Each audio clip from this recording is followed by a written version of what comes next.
বন্ধুরা আমরা ফেসবুকে যদি ফটো ভিডিও অথবা স্টোরি পোস্ট করি বা আপলোড করি তাহলে কিন্তু অটোমেটিক কিন্তু আমাদের ইনস্টাগ্রাম অ্যাকাউন্টে অথবা প্রোফাইলে চলে যায়। এক্ষেত্রে আমাদের মনে হয় যে এই অপশানটা বন্ধ করা উচিত।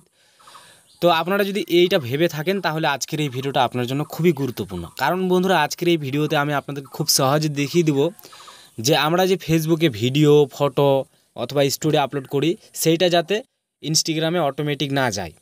আর যদি অটোমেটিক যায় তাহলে কিন্তু ফেসবুকে ভিউ আর কি ডাউন হয়ে যায়। এটা একটা 100% গ্যারান্টি। তো আমরা চাই এক এক করে দুই জায়গায় আপলোড করব। তো আমরা এই অপশানটা এখন বন্ধ করব। তো কীভাবে বন্ধ করব অথবা কীভাবে ওই অপশানটা একেবারের মতো বন্ধ করা যায়, দুইটা সিস্টেমে আমি আপনাদেরকে দেখিয়ে দেবো খুব সহজে। তো চলো আজকের এই ভিডিওটা বেশি দেরি করব না, তাড়াতাড়ি শুরু করি। সর্বপ্রথম আমরা কি করব, আমাদের যেটা মোবাইলের ফেসবুক অ্যাপস আছে এই অ্যাপসটা ওপেন করে নিব। ওপেন করার পর আমরা কি করব, উপরেই দেখতে পারবো এখানে আমাদের থ্রি মেনু তিনটা লাইন আছে। এই লাইন অপশানে ক্লিক করব।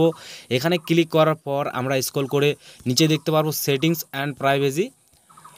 এই অপশানে ক্লিক করতে পারি অথবা আমরা এখানে আবারও সেটিংস দেখতে পারবো। আমরা সিম্পলি এই সেটিংস অপশানে ক্লিক করলে আবারও সেটিংস আমরা এখান থেকে একটা পেয়ে যাব।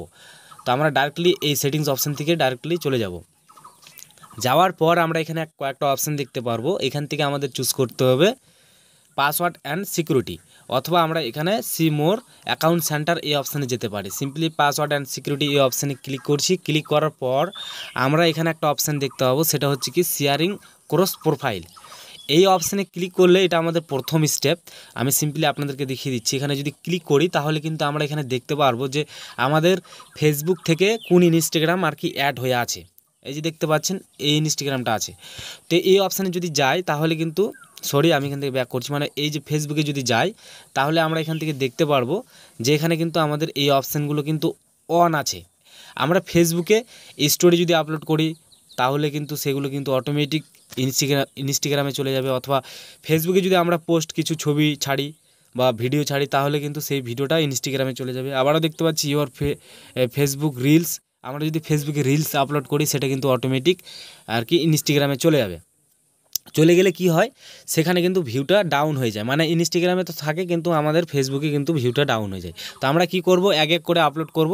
তার জন্য আমরা এই অপশানগুলো এখান থেকে সর্বপ্রথম বন্ধ করে দেব।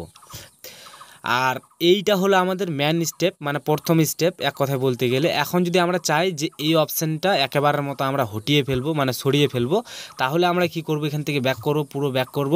ব্যাক করার পর আবারও আমরা নিচে স্ক্রল করে আসব। এই অপশান থেকে আমরা স্ক্রল করে নিচে আসব। আসার পর আমরা এখানে দেখতে পারবো অ্যাকাউন্ট রিভিউ দ্য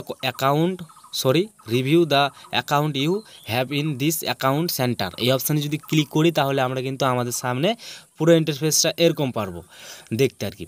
এখন যদি আমরা এখান থেকে রিমুভ অপশানে ক্লিক করি তাহলে কিন্তু এই ফেসবুক থেকে এই ইনস্টাগ্রাম অ্যাকাউন্টটা একেবারের মতো হটে যাবে। তো আমরা এই অপশানে এই অপশানে যদি ক্লিক করি তাহলে কিন্তু এখান থেকে আমাদের কিছু পারমিশন চাইবে বা ডিঅ্যাক্টিভেট করতে বলবে। তো আমরা এখান থেকে পারমিশন দিব না, হলে কিন্তু এখানে আবারও যদি আমাদের দরকার পড়ে যায় তাহলে কিন্তু আমরা এখানে অ্যাড করার সময় অনেক অসুবিধা হবে আর কি। তো আমাদের এইটা থাক। আর মেন বিষয় হচ্ছে কি যে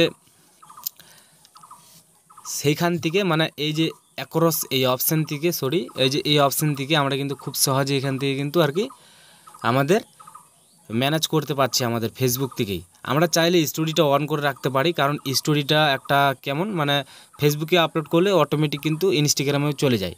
তো এই ক্ষেত্রে কিন্তু সেই স্টোরি থেকে কিছু ভিউ আসবে, ওখান থেকে কিন্তু ভিউ পাওয়া যায়। তো এই ছিল আজকের এই ভিডিও। যদি আপনাদের ভালো লাগে তো অবশ্যই ভিডিওটা লাইক করবেন।